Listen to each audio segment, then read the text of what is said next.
오늘은 조성신의 계암정가. 자, 계암정가가 될 거예요. 그러니까 끈을 읽을 때 이렇게 읽어야 될 것 같아요. 계암정이란 정자가 있어요. 그 정자와 관련된 노래 정도로 이해하시면 되겠고요.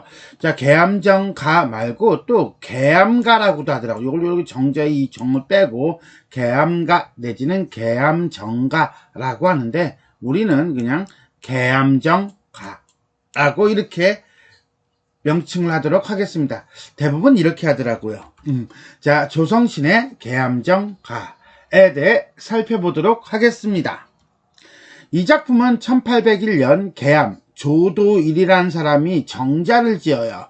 근데 그 정자가 계암정이라고 합니다. 아마 그러니까 호를 따서 정자를 만들었겠죠. 어디에 있냐고요? 부용산 아래로 옮긴 후 그것을 기념하기 위해 지은 작품. 그러니까는 다른 데 있던 정자를 부용산 아래로 옮기고 나니까 한마디로 이사를 한 거죠. 건물을 통째로, 그러니까 정자를 통째로. 그리고 난 다음에 그거에 대해서 이제는 지은 노래 정도로 이해하시면 돼요. 꿈속에서 경험한 바를 서술하는 구성을 띠고 있다. 아, 그러니까 이거는 액자형 구성이네요. 그죠? 꿈이라고 하는 걸 통해서 현실, 꿈, 다시 현실로 나오는 이런 형태가 되겠네요. 자, 사실 작가는 실명하기 전에 눈을 잃었어. 원래부터 아니야. 후천적이야. 계암정을 유람한 적이 있는데 실명 이후 계암정의 뛰어난 경관을 회상하며, 그러니까는 머릿속으로 떠올리며 지은 작품이야. 그러니까 지금 보고 있는 모습이 아니라 과거에 봤던 모습이라고 보면 돼요. 하지만 작품의 서술 방식은 조선 후기 진경산수화처럼 구도와 필법이 치밀하고 박진감이 넘치며 마치 지금 보고 있는 것보다도 더 사실적이며, 자, 마치 직접 눈으로 보고 있는 듯한 느낌을 준다. 음수는 3, 4조와 4, 4조가 주이고 형식은 4음보 1구로 계산하면 77구, 2음보 1구로 계산하면 152구이다 라고 보시면 되겠습니다. 자, 그러면 어떤 내용인지 좀 길잖아요. 그죠? 그러니까는 바로 본문 해석으로 들어가도록 하겠습니다. 청춘의 병이 들어 공산에 누웠더니 일편 잠몽의 호접에 나래 빌어 장풍을 경마들고 남포로 나려가니 초선도가 어디 매우 계암정이 여기로다. 청춘의 병이 들어 그랬는데 이 병이라고 하는 건 감기 몸살이 아니라 작가가 눈을 잃은 거, 실명한 걸 얘기합니다. 그러니 관직에 나가요? 못 나가요? 못 나가죠. 영의정 자의정 못하죠. 그러니까 뭐야? 공산에 누웠다라고 하는 건 자연에 은거하였더니 이렇게 이해하시면 돼요. 한 조각의 쪼가리 꿈을 꾸어 그리고 호접에 날개를 빌고 들어. 여기서 이제는 꿈으로 들어가네요. 그죠? 자, 공산에 자연의 은감에 살다가 꿈을 꾸게 되었는데 하는 거 보니까 여기는 임몽의 순간이에요. 그러면 뭐야? 나비의 날개를 빌어서 꿈속으로 들어갔대요.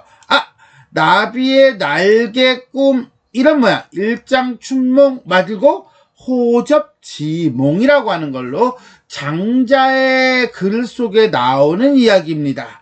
그래서 호접지몽 고사를 차용하고 있다.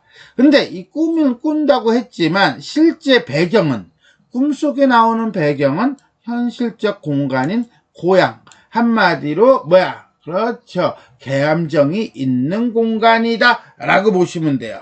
그러니까 스타일, 스킬은 꿈이지만 내용은 현실이다.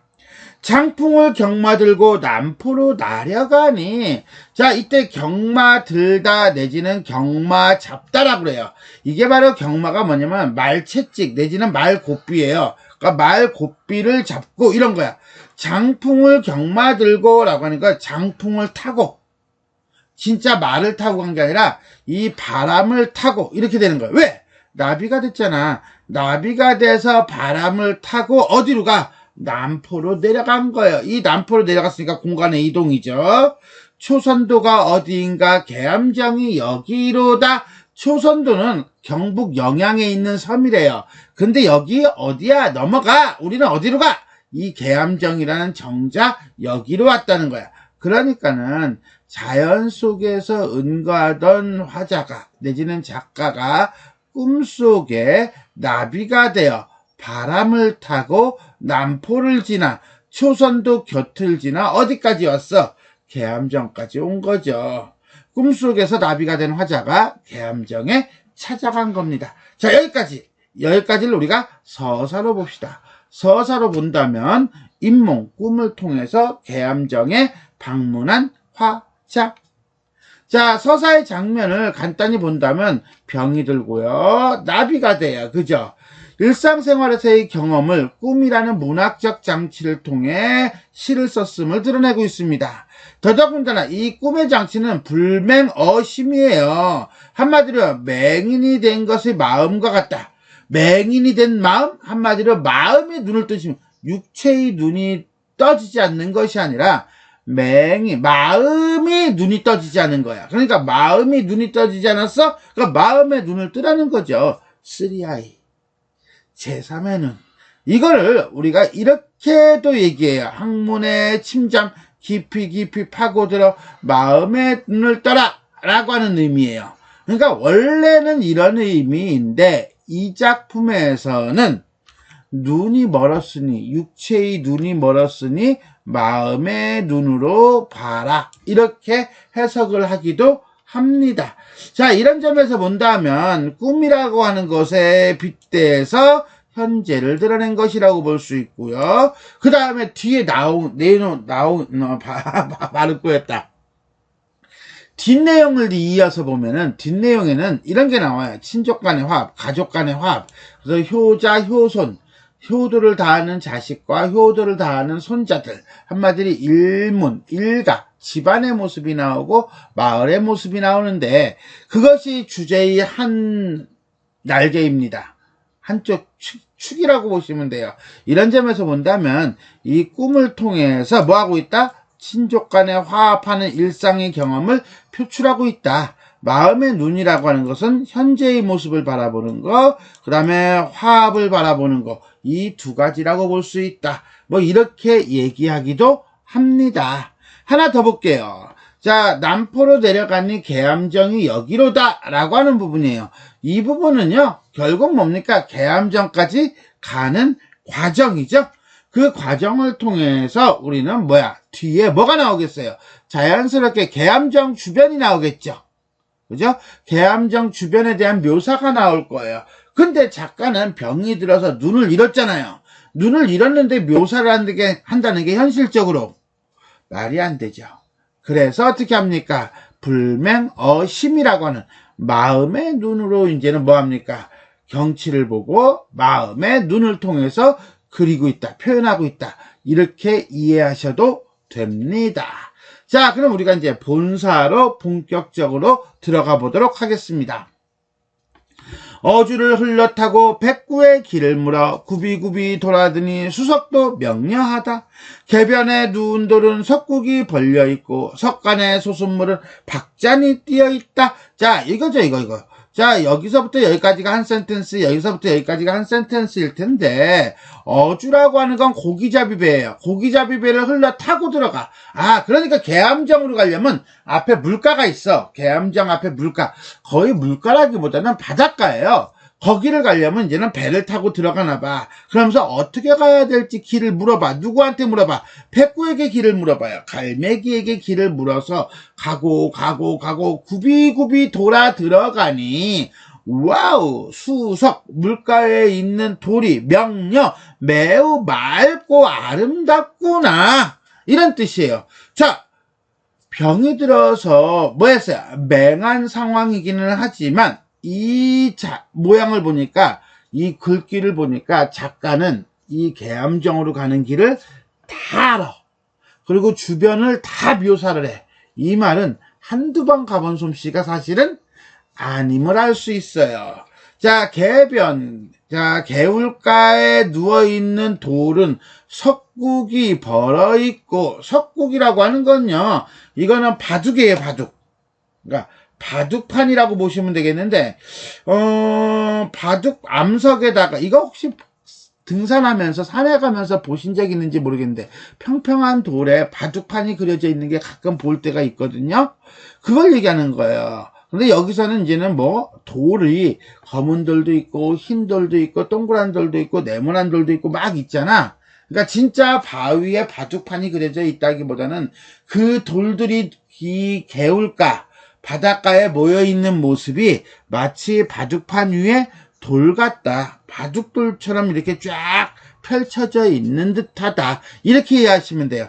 그 다음에 돌 사이에서 솟아오르는 물엔 박잔, 표주박이 띄어져 있다. 그러니까 한마디로 이 개울은 작가에게 어떤 공간입니까?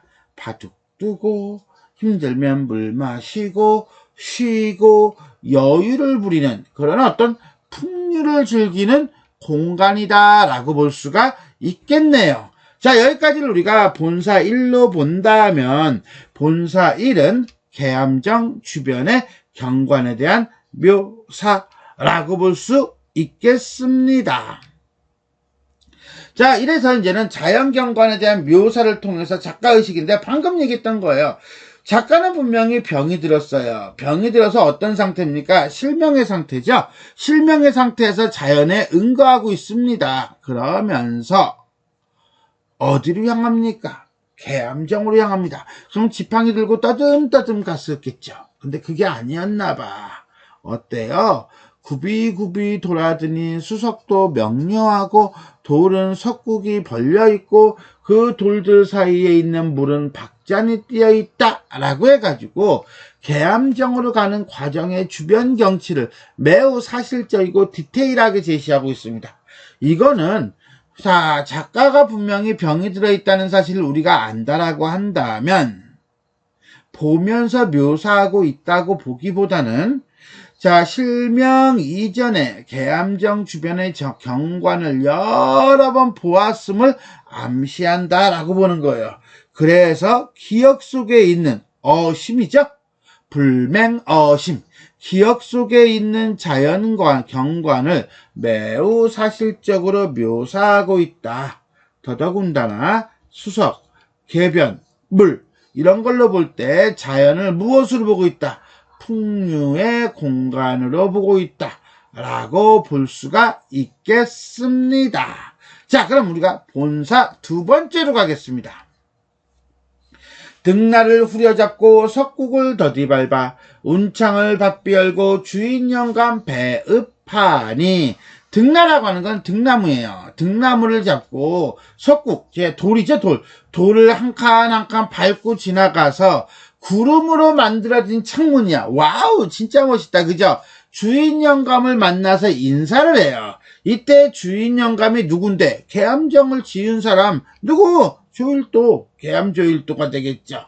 그러니까 구름으로 된 창문을 열고 주인 영감에게 인사를 하니 확삭할사 선풍도골 거룩할사 수고강년. 자, 이렇게 되는 거예요.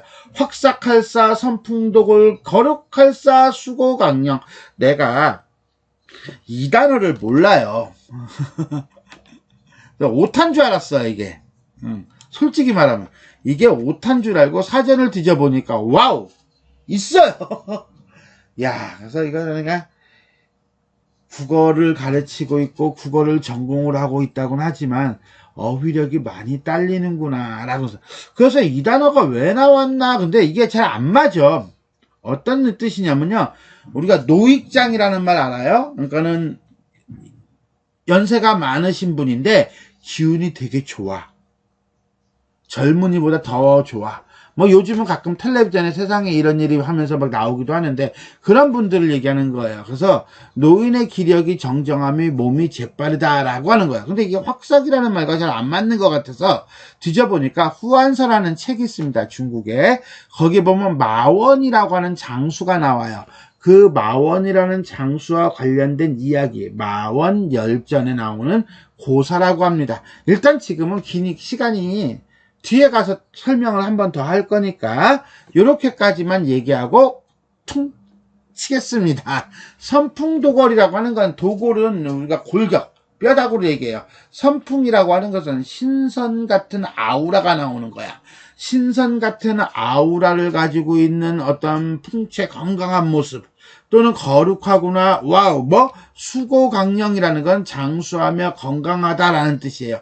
누가? 그렇죠. 주인 영감이 이렇단 얘기죠. 결국은 대꾸법과 도치법을 통해서 계암정의 주인을 예찬하고 있다. 이렇게 보시면 되겠습니다. 세 가지 상체와는 춘당이 함께 놀고 오색의 영아이는 노래자를 부를서냐. 자, 여기서 말하는 상체화라고 하는 건요, 박태기 나무예요. 나무를 가리키는 건데 이 박태기 나무가 형제간의 우애를 상징한다라고 합니다. 춘당이라고 하는 건 춘당부 이렇게도 얘기하는데 다른 사람의 아버지를 높이는 표현이에요. 그러니까는 계암정 조일도라고 보시면 되겠어요. 그래서 계암정 조일도가 누구하고 자식들하고 함께 노는 모습을 상체와는 춘당과 함께 놀고 이렇게 해석한 거예요. 근데 우리는 여기보다는 요 다음 구절에 있는 노래자라고 하는 사람을 우리가 알아야 돼요. 이 노래자라는 사람은요, 중국 고사에 나오는 사람인데 효자예요. 근데 70, 80이 넘어서 아이 옷을 입고 부모님 앞에서 재롱을 부리면서 부모님을 즐겁게 했다라고 하는 거예요. 여기서 영아가 뭐예요? 영아라고 하는 것은 어린아이를 우리가 흔히 영아라고 하죠. 희라고 하는 건 춤이란 뜻이에요. 그러니까 어린아이를 흉내내는 춤을 춘 노래자를 부러워하겠는가? 부러워하지 않는다는 거죠. 왜? 자식들과 함께 노는 모습이 너무너무너무너무 좋아 나는.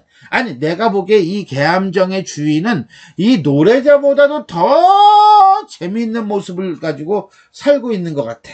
그래서 가족들 간에 화합하고 화목한 모습에 대한 어떻게 보면 부러움이죠. 작가의 부러움. 이렇게 보시면 될 것 같습니다.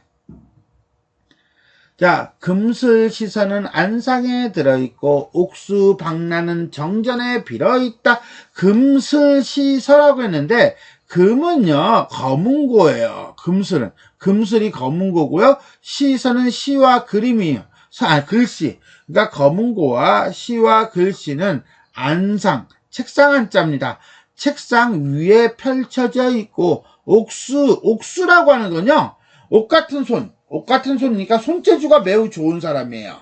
박난이라고 하는 건요, 이건 다른 사람의 자식들을 박난이라고 합니다. 자, 그러니까는 손재주가 좋은 다른 사람의 자식들, 그러니까 한마디로 말해서 계암정 주인, 그죠? 계암정 주인의 자식들이 정전 뜰 앞에 쫙 펼쳐져 있다, 벌려 있다, 이렇게 보시면 될 거예요. 그러니까는 자식들이 쭉 이렇게 보면 될까? 그렇지. 이렇게 이제는 정자가 있어요. 이렇게 정자가 있고요. 정자에 이제는 누가 앉아 있습니까? 조일도가 앉아 있겠죠. 계암정 정자. 자, 여기 이제 누가 있어요? 그죠? 화자가 있는 거예요. 화자가 딱 와서 본 거예요. 자, 정자를 딱 보고 있는 거죠. 자, 여기는 개울이 있고요. 여기 바다가 있고요. 화자가 이렇게 왔어요. 자, 그래서 딱 보니까 여기 이제 뭐가 있습니까? 책상이 딱, 근데 책상에는 책이 쫙 있고, 그 다음에 여기는 검은고 하나가 딱 있어요, 이제는.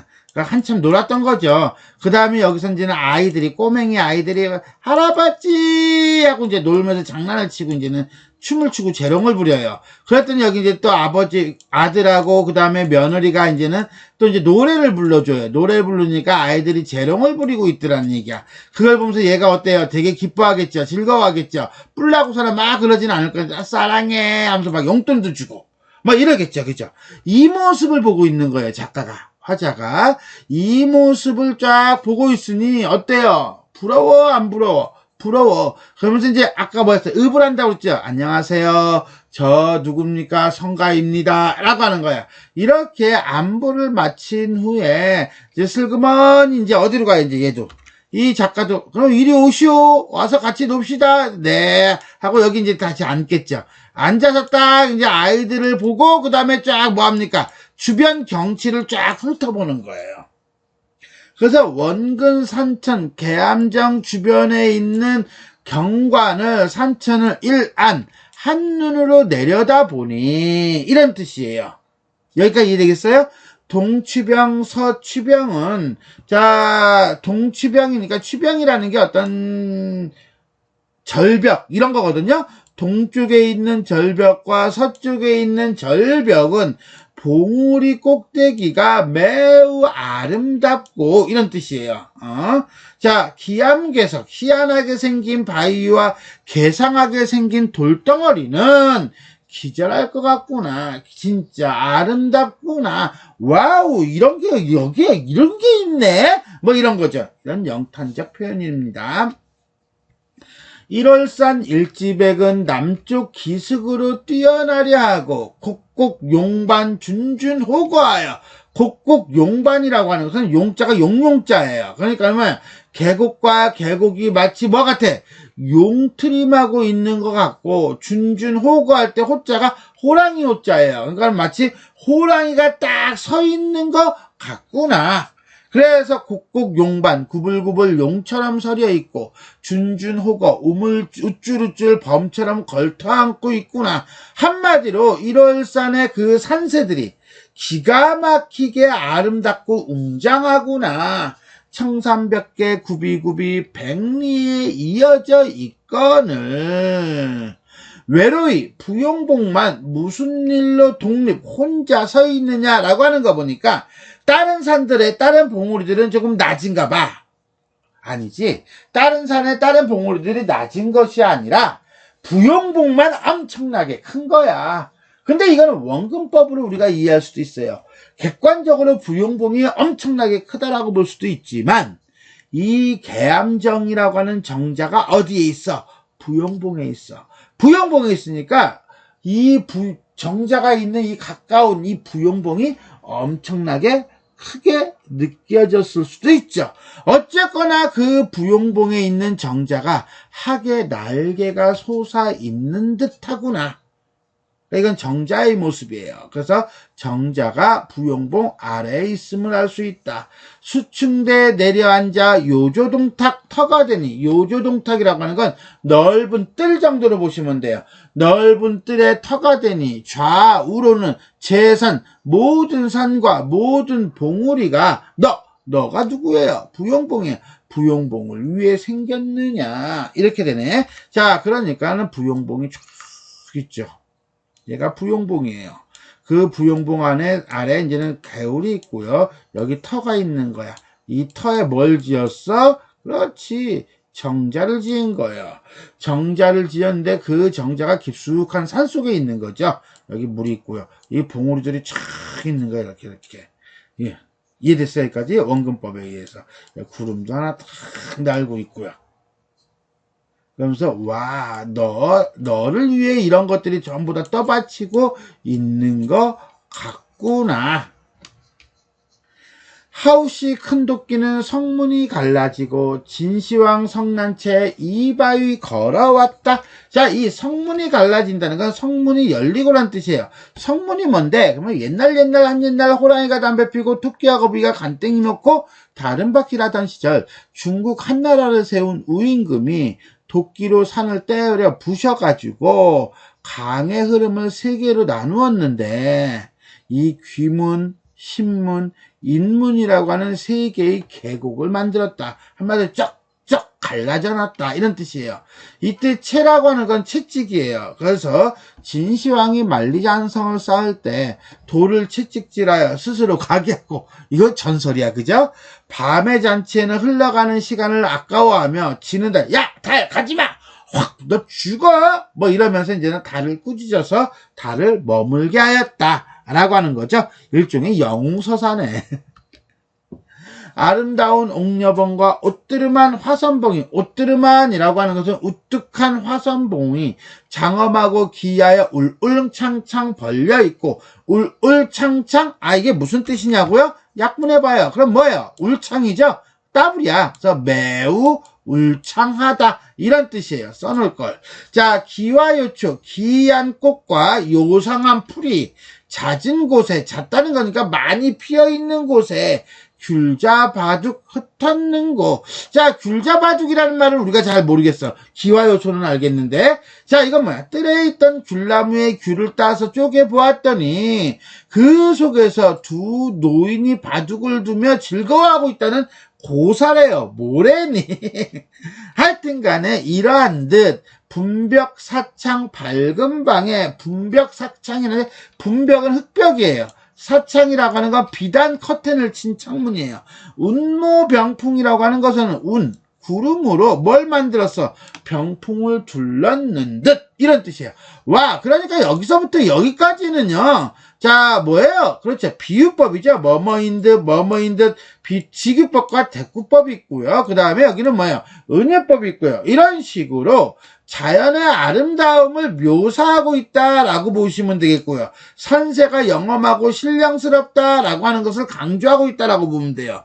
어쨌거나 간에 산의 경치가 이러하니 물의 경치는 어떠한고? 자, 산 경치가 이러하니 물의 경치? 물의 형세. 형세는 어떠한고? 그래서 이제 자연스럽게 어디로 가? 물로 가겠다는 거죠. 아까 얘기했죠. 자, 정자가 있고 똑같은 그림 계속 그리는 것 같은데 부영봉이 있고 산세가 쫙 있으면 이 앞에 뭐 있어? 물이 있다고 그랬잖아. 그러니까 이 물의 경치로 이제 넘어가겠다 안 넘어가겠다? 넘어가겠다는 얘기죠. 자, 여기까지가 이제는 본사 2 계암정 주인의 화목한 가족의 모습과 산경을 얘기하고 있습니다. 본사2에 나타난 고사에 나타난 이상적인 사회라고 했는데 일단 기본적으로 건강해야 돼. 그죠? 늙어서도 건강해야 돼. 늙어서 치매 걸리고 노망이 나고 아니면은 그게 아니라면은 뭐야 골골골 몸이 아파가지고 자리에 누워있고 그게 힘들잖아. 그러니까는 작가는 확삭이라고 하는 단어를 통해서 본인이 생각하는 노년 늙었을 때의 모습을 얘기한 것 같아요. 이 확삭은 아까도 잠깐 얘기했듯이 후한서 마원열전에 나오는 고사입니다. 동안에 동쪽 한나라 동안에 복파장군 마원이 있었어요. 62세의 늙은 나이 노령으로 전쟁에 나가려고 했으나 임금이 너무 늙었어 안돼 가지마 힘들어 장군이 용맹하다는 거 알지만 안돼 라고 하니까 마원이 아니에요 전하 나라를 위하여 하면서 이제는 뭐야 갑옷을 입고 말 안장에 올라서 이리저리 저 어때요 튼튼하잖아요 이러는 거야. 그러니까 광무제가 하하 확삭하구나 이 늙은이여 라고 했다고 합니다. 여기서 나온 말이 이제 바로 확삭.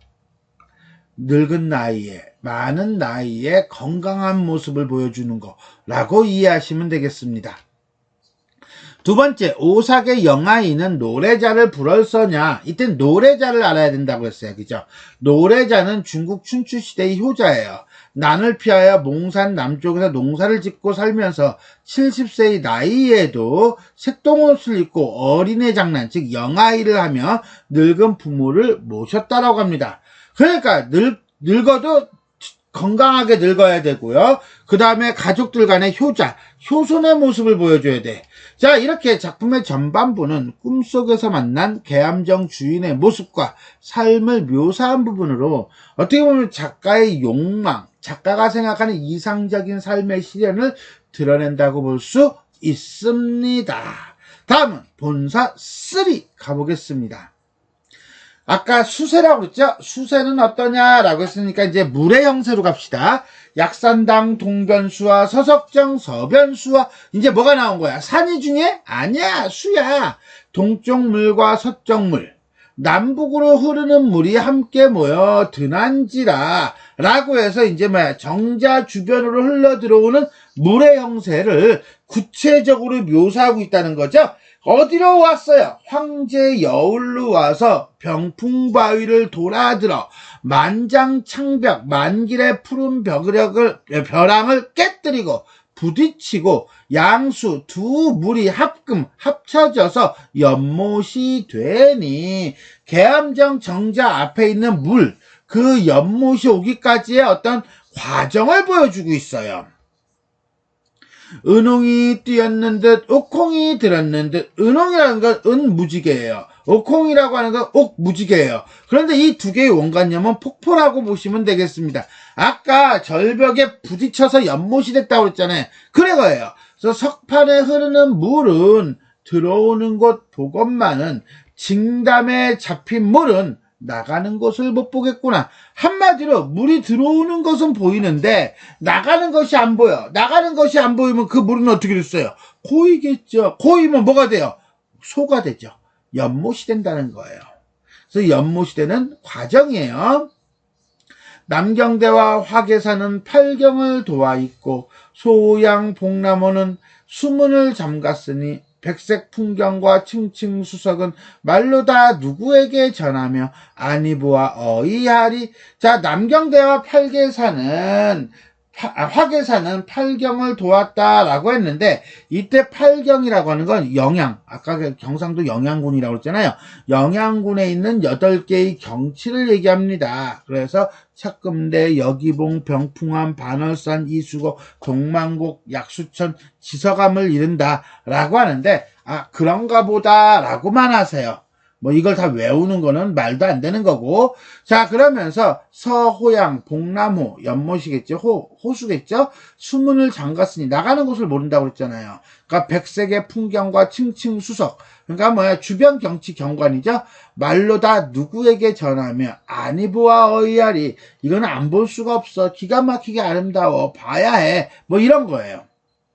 하목은 제비하고 추천은 일색이라. 하목이라고 하는 거는 검둥오리, 오리예요. 오리가 제비하다라고 하는 건 하늘을 날고, 추천, 가을 추천, 하늘 천자거든요. 가을 하늘은 일색, 한 빛이다 라고 해서 왕발이라고 하는 중국의 시인의 등, 왕, 각서의 구절을 인용한 것이라고 합니다. 어쨌거나 간에 금파에 야적하니 밤에 적적하니 라고 하는 거 보니까 밤에 파도가 잔잔해지니 뛰는 곳은 누렇게 생긴 노란 잉어요. 경사는 모래사장에 개월, 달이 걸려 있으니 잠자는 것은 백구, 갈매기로구나 라고 해서 유유자적하는 갈매기의 모습을 보여주고 있습니다. 그리고 보니까 이때는 어때요? 한가롭고 풍요로운 어떤 계암정 주변의 모습을 묘사하고 있다라고 보시면 되겠습니까? 오케이. 남북촌의 모든 집과 상하촌의 넓은 들은 한마디로 우리 집이야? 아니야. 마을 사람들이 사는 곳이죠. 벽 전에 암암하니 어두우니. 왜? 좀 전에 저녁이 됐잖아요. 그러니까 이제 점점 사람들도 이제 자야지. 가지가지 기한 경치이다.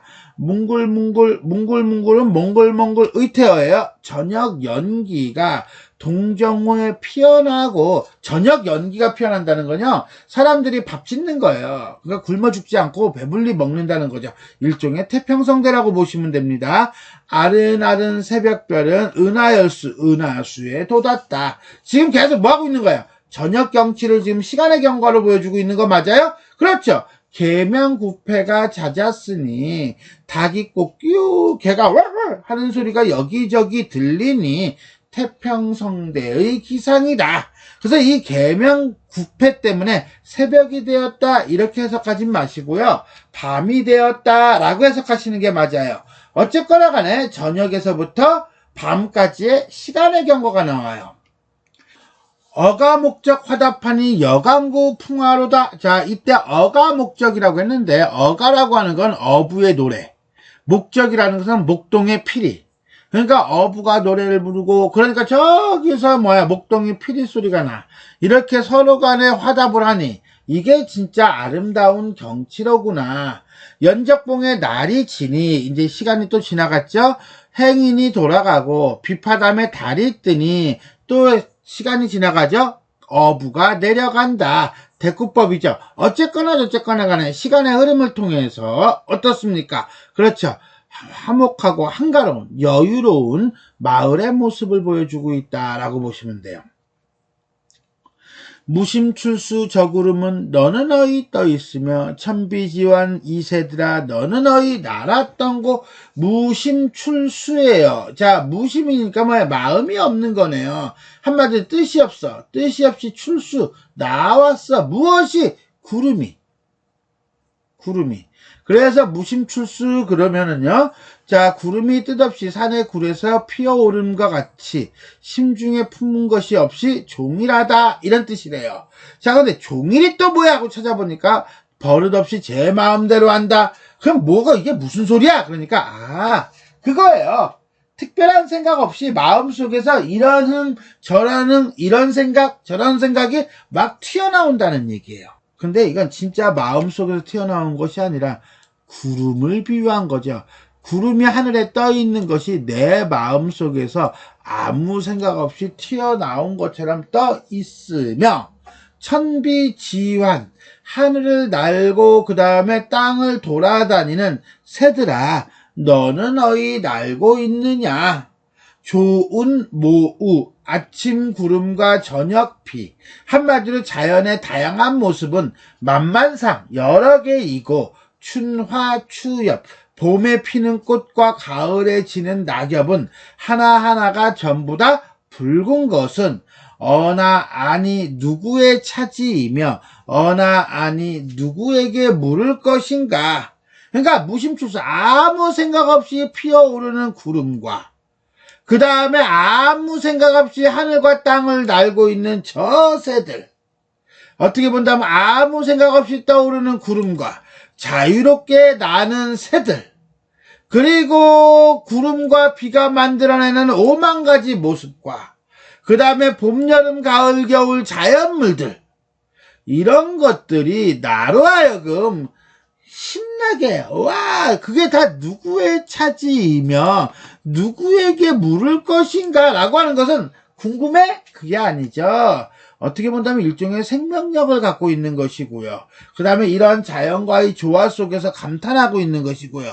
이러한 자연과의 조화 속에서 함께하고 싶은 그런 마음이 보여주고 있다. 한마디로 자연의 조화와 섭리 충실한 생명력을 드러내는 것이고요. 이것은 자연의 조화와 섭리를 드러내는 것이다. 뭐 같은 말이네요. 그죠? 이렇게 이해하시면 되겠습니다. 결국은 계암정 주변의 어떤 자연 경관, 그 다음에 마을 사람들의 어떤 살아가는 모습, 이런 것들을 지금까지 보여주고 있다. 여기까지가 본사 3. 자, 우리가 본사 3에서 나오는 자연에 대한 묘사는요, 단순히 자연만 얘기하는 것이 아니라 사람들의 삶과 자연 두 개를 같이 얘기해요. 일단 기본적으로 자연을 봅시다. 물이죠? 물의 형세, 수세에 대한 얘기를 하면서 서방에서 흐르는 물줄기를 설명하고 있습니다. 동서남북에서 흘러들어오는 물이 황새여울 내지는 황제여울을 지나가고 절벽 아래에서 깊은 연못이 되었대요. 그리고 그 연못 속에서 날아가는 많은 모습들을 우리는 따오기가 날고 잉어가 뛰어오르고 그 다음 백구가 잠자고 하는 모습들로 표현을 하고 있습니다. 이게 앞부분이었죠. 본서 3에서. 그러한 다음 이제는 사람들의 모습은 나와요. 사람들은 어떻게 합니까? 여러 가지 기이한, 기경, 아름다운 모습들을 보여주고 있는데 그 중에 대표적인 것이 저녁연기가 피어나고요. 그 다음에 태평성대고요. 어가목적이 화답하고 여간고 풍화라고 얘기해요. 즉 저녁연기는 아까 얘기했듯이 밥 먹는 거, 먹고 살만한 거죠. 풍요로운 삶을 의미하고요. 그 다음에 닭과 개의 소리가 여기저기 들린다는 것은 인가가 다닥다닥 붙어있는 모습이야. 그러니까 한마디로 백성들이 뚝뚝 떨어져 사는 것이 아니라 모여 마을을 이루고 있어요. 그 모여 마을을 이루고 있는 걸 태평성대 내지는 여가구 풍화라고 하는 겁니다. 여가구 풍화가 뭔데요? 그랬더니 어떤 태평한 세월의 풍습 정도로 이해하시면 된답니다. 어쨌거나 저쨌거나 어쨌거나 그쨌거나 간에 작가는 이렇게 백성들이 모여서 풍족하게 사는 모습을 이상적인 사회라고 본 거죠. 자, 개인의 측면에서는 늙을 때까지 건강하게 사는 거예요. 가족의 측면에서는요, 화목한 거예요. 그 다음에 마을의 측면에서는요, 풍족하게 사는 거예요. 이것이 작가가 생각하는 이상적인 사회이다. 자, 그럼 우리가 이제 본사 4에 대해서 살펴보도록 하겠습니다. 천간집이 이런 곳에 선임패려 옮겨두고 천간, 간은 숨기다라, 아껴두다라는 뜻이에요. 간수하다. 우리 이런 뜻이잖아요. 비는 감추다야. 비밀 이런 거예요. 하늘이 간수하고 아껴두고 땅이 감춘 이런 곳에, 이런 곳이 어떤 곳인데, 그렇지, 부용산 밑에 있는 아주 깊숙한 곳에 선인은 조상이란 뜻이고요.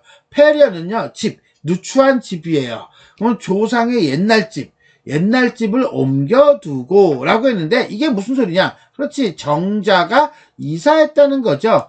효자, 효손, 그가 아니면 그 누구이며 긍구긍당 비칠이었다. 긍구긍단이라는 것은 당연히 해야 되는 것이고 당연히 해야 하는 거예요. 즉 무슨 소리냐 이게. 선조의 유적인 계암정을 좋은 터에 옮겼으니 자손들은 응당, 효자요, 효손이며 이것이 바로 선조가 닦은 가업을, 어떤 가업인데, 그렇지, 효자, 효손이 있어야 된다는 것을 후손이 이어나가는 긍구긍당이다. 당연히 해야 할 일이었던 것이다. 층층물색 다 던지고 일당성회 더욱 좋다. 자, 이때 물색이라고 하는 건 주변의 경치예요. 주변의 경치가 층층이니까 여러 개가 있는 거지, 그죠? 계암정 주변의 경치를 다 던져? 그럼 버리는 거야? 버리는 거래. 와우. 그럼 뭐야 이거? 여태까지 뭘 얘기한 거야 지금? 그게 아니라 층층물색 주변의 경치 좋지. 근데 다 던진다는 건 비교예요. 그렇지만 이 층층물색보다 일당성회가 더욱 좋아. 이런 뜻이에요. 그럼 일당성회라고 하는 게 뭔데? 성대한 문중의 모임. 집안 식구들의 모임이야. 그러니까 즉 무슨 소리냐? 개인이 주변 경치를 보면서 여유를 즐기는 삶 좋지. but 그것보다도 온 집안 식구들이 함께 모여서 같이 어울리는 거, 그게 더 좋은 거야 라고 보면 되겠습니다. 그래서 그런가요? 지금 모여있는 사람이 전부 다 몇 명? 18명. 18명이 전부 다 뭐 같아? 신선의 무리 같아. 그래서 남극성의 빛이었다. 거룩하구나 우리 집안. 고년대질 하자구나. 고년대질이라는 것은 나이가 많은 노인이 하고 할 시야. 하자구나가 아니라 하고 할 시야. 그러니까 많기도 많구나. 개개이 한 사람 한 사람이 백발이요. 면면이 한 사람 한 사람이 나이가 많은 늙은이로구나. 향산구로 못 보거든 낙중기영 여기 왔도다. 향산구로라고 했는데 향산에 있는 9 늙은이가 못 보거든 낙중기영 낙양의 13명의 늙은이가 여기 왔도다. 단청을 그려내어 이때를 밝히고 싶구나. 한마디로 뭐예요? 기와를 다시 그려. 한마디로 리모델링 하는 거죠. 리모델링해서 조금 더 깨끗하고 화려하게 하고 싶구나. 석벽에 새겨내고 고사를 유죠. 석벽에 새겨낸다는 건요. 석벽에다가 그림을 그리고 글씨를 써. 어떤 글씨를 써? 지금의 경치를 글씨를 써.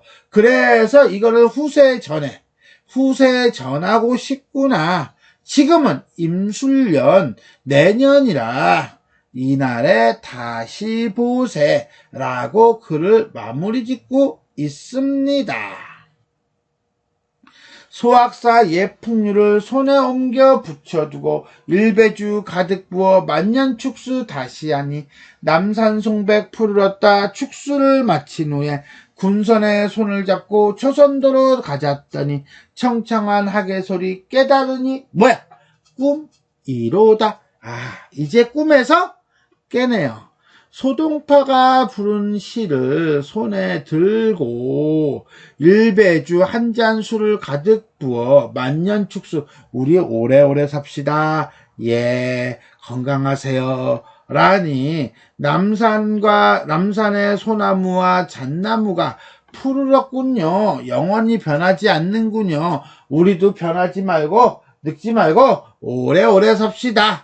라고 모든 신선들이, 늙은 사람들이 손을 잡고 초선도로 가려고 하니 하기 하고 소리를 질러서 꿈을 깨는구나. 라고 해서 결국 뭡니까? 연로한 노인들의 수복 강령을 축소하고 있는 거죠. 자, 그럼 우리가 이제는 본사사를 정리해 보도록 하겠습니다. 효자 효손 기 아니며 금구긍단 비치렸다 일당성에 더욱 좋다. 자, 요 대목이죠. 자, 계암정에 모여있는 사람들을 하나하나 표현한 구절입니다. 그러면서 가장 궁극적으로 얘기해주고 있는 건 뭐예요? 문중의 모임이에요. 일당성에 효자와 효손이 모였으니 어버이의 뜻을 받들어 대대로 효를 잇는다는 의미를 붙였습니다. 그러면서 향산구로 낙중기영이 나와요. 이제는 뭐가 나와요? 향산구로 낙중기영. 그러니까 뭐예요?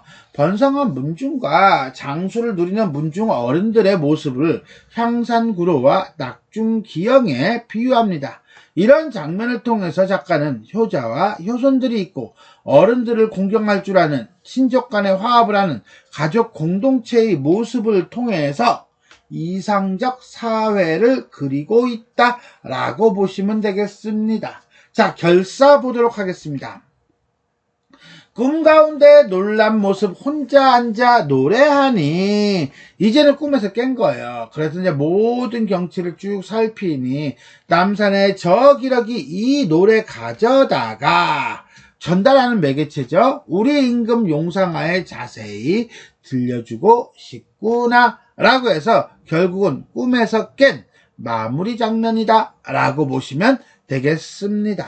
자, 이렇게 해서 우리는 계암정가 조성신의 계암정가 구절구절 살펴보았습니다. 정리 한번 해보도록 하겠습니다. 가사고요. 묘사 예찬적이고요. 꿈속에서 방문한 계암정 주변의 경관과 계암정에서의 모임을 다루고 있습니다. 꿈이라고 하는 소재를 통해 이상적 사회를 묘사하고 있다. 자, 인몽에서는요, 호접지몽을 끄집어내죠. 그리고 난 다음에 계암정까지 옵니다. 그러한 다음에, 꿈에서 깨죠. 그리고 혼자 노래해요. 결국은 인몽, 계암정 방문, 계암정 원 인근의 경관감상, 그 다음에 자, 계암정을 이건 옮기는 거예요. 옮기는 것과 그 다음에 사람들의 모임, 수복강령 축수, 그 다음에 강몽 이런 구조를 가지고 있습니다. 그래서 첫 번째 계암정 주변의 경관을 묘사하는 것, 두 번째는 친족 간의 화합과 수복강령 축수라는 유교적인 이상적 목표를 주제로 삼고 있다라고 보시면 됩니다. 조금 더 갑시다. 이야기를 좀 더 설명한다면요. 자, 여기서 우리는 병이죠. 자, 꿈을 통해서 병을 얘기해요. 병을 얘기한다는 것은 불맹어심입니다. 그죠? 자, 마음의 눈으로는요, 맹이 없어요. 그죠? 실질적으로는 육체의 눈은 상했지만 마음의 눈은 떠 있다. 그래서 이걸 두 가지로 보는데 첫 번째는 뭐야? 마음의 눈을 뜨라는 것이고요. 그 다음에 두 번째는 뭡니까? 이게 마음의 눈을 사람이 어떻게 떠? 기억이죠. 띵크죠. 이 작품은요, 기억을 통해서 계암정 주변의 경관을 묘사하고 있다는 거예요. 그런데 이 기억이라고 하는 마음의 눈을 통해서 노래하고 있다. 쉽게 해서 과거 행복했던 자신의 삶을 그리워하고 있으며 그런 것들이, 그 모습들이 전부 다 뭐야? 작가가 생각하는 이상적인 삶의 한 모습이다. 이렇게 이해할 수도 있습니다. 그 이상적인 삶의 모습을 유교적인 이상적인 삶의 모습으로 확장을 시키죠.